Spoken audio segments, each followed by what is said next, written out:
नमस्कार, न्यूज़ सब तक में अब तमाम दर्शकों का फिर से स्वागत है और फिर कुछ जानकारी लेकर आप तमाम दर्शकों के लिए सामने मौजूद हूँ।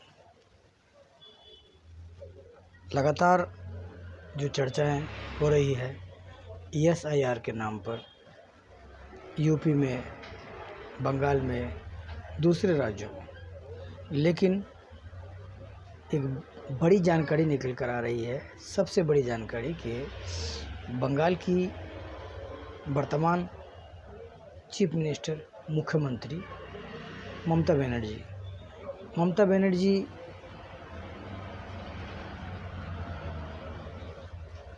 एक ऐसी शख्सियत है कि लोग खूब जानते हैं ममता बनर्जी को। और ममता बनर्जी बहुत अपने अंदाज में, अपने भाषा में, बंगाली में भाषण देते हुए कई बार देखे होंगे आप। अपने अंदाज में देखे होंगे आप कई बार ममता बनर्जी को। और कई ऐसे स्लोगन इलेक्शन के टाइम पर खेला हुए और बंगाली अंदाज में कुछ उनका बातचीत अलग तरीके का। ममता बनर्जी इतिहास में पहली बार ऐसा हुआ है हमारे देश में कि ममता बनर्जी पूरी वकीलों की फ़ौज को लेकर सुप्रीम कोर्ट पहुंच जाती है और सुप्रीम कोर्ट जाकर खुद जज के सामने में अपनी बात रखती है। ममता बनर्जी की पहचान कहा जाए तो सादे लिबास में एक सफ़ेद साड़ी और पैर में चप्पल, और उनका मनोबल और बहुत बड़ी शख्सियत। लेकिन जानकारी हो अगर तो आदमी कहीं भी जा सकता है। आज ममता बनर्जी के बारे में हम क्यों बात कर रहे हैं? क्योंकि आज ये खबर आप सबके लिए ज़रूरी है। काले कोर्ट में ममता बनर्जी, सुप्रीम कोर्ट में दीदी की दहाड़, बंगाल SIR पर महाबहस, इलेक्शन कमीशन से बीजेपी तक। न्यूज़ ट्रैक ने लिखा है और ये 4 तारीख की जानकारी, यानी कि आज की जानकारी है। देश की सबसे बड़ी अदालत में बुधवार को जो नज़ारा देखने को मिला, उसने राजनीतिक और लोकतंत्र दोनों की धड़कनें तेज कर दी है, ऐसा लिखा है। और फाइलों का पुलिंदा थामे पश्चिम बंगाल की मुख्यमंत्री ममता बनर्जी जब सुप्रीम कोर्ट पहुंची और आगे की पंक्ति में बैठी तो यह साफ हो गया कि यह सिर्फ एक कानूनी सुनवाई नहीं बल्कि एक बड़े सियासी और संवैधानिक टकराव की शुरुआत है।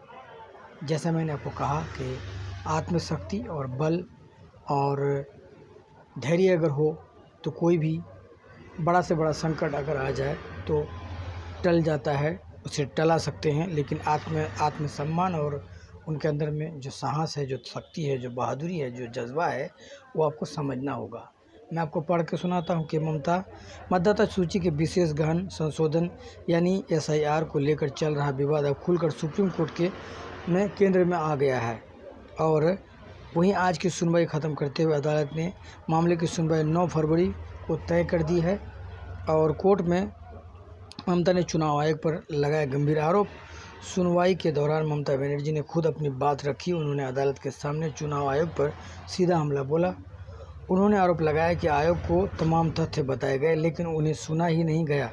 ममता ने कहा कि चुनाव से ठीक पहले पश्चिम बंगाल को निशाना बनाया जा रहा है और बड़ी संख्या में मतदाताओं के नाम वोटर लिस्ट से हटाए जा रहे हैं। और यहाँ तक कहा कि एक ज़रूरत पड़ी तो मुख्य चुनाव आयुक्त के महाअभियोग के प्रस्ताव का भी समर्थन करेंगी। ममता बनर्जी की तरफ से वरिष्ठ अधिवक्ता श्याम दीवान ने अदालत को बताया कि फाइनल वोटर लिस्ट के लिए अब सिर्फ 11 दिन बचे हैं और 14 फरवरी तक पूरी प्रक्रिया ख़त्म होनी है। उन्होंने कहा कि राज्य में करीब 32 लाख अनमैप्ड वोटर्स हैं और लगभग 3.26 करोड़ नामों में लॉजिकल डिस्क्रिपेंसी, जो कुल मतदाताओं का लगभग 20% है। उन्होंने मांग की कि चुनाव आयोग हर उस मतदाता का नाम सार्वजनिक करे जिसका नाम इस सूची में डाला गया है, ताकि लोगों को पता चले कि उनका नाम क्यों हटाया गया है। तो ये सवाल सही है।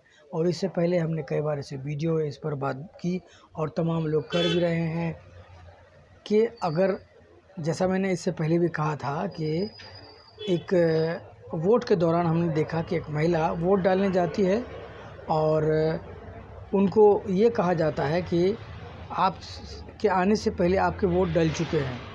तो इतनी बड़ी गलती कैसे हो सकती है, इतनी बड़ी भूल कैसे हो सकती है। इस पर सीजीआई ने, सॉलिसिटर जनरल ने कहा कि उन्हें जानकारी दी गई कि सिर्फ सामान्य नोटिस नहीं बल्कि व्यक्तिगत नोटिस भी दिए जा रहे हैं। उन्होंने ये भी कहा कि यह समय फसल कटाई और त्योहारों का है, जब कोई लोग अपने गृह जिले से बाहर होते हैं। तो सीजीआई ने सवाल उठाया कि अगर बंगाल में बीएलओ पर दवा और मौतों की बातें सामने आ रही है तो असम जैसे राज्यों में ऐसा क्यों नहीं हो रहा है। सुनवाई के दौरान ममता बनर्जी भावुक भी नजर आईं। उन्होंने चुनाव आयोग को व्हाट्सएप कमीशन कहते हुए कहा कि लोगों के नाम बिना ठोस वजह हटाए जा रहे हैं और बंगाल को जानबूझकर टारगेट किया जा रहा है। और उन्होंने उदाहरण देते हुए कहा कि शादी के बाद महिलाओं का उपनाम बदलना, काम के लिए पता बदलना या नाम की स्पेलिंग में फ़र्क को भी मिसमैच बताकर नाम हटाया जा रहा है।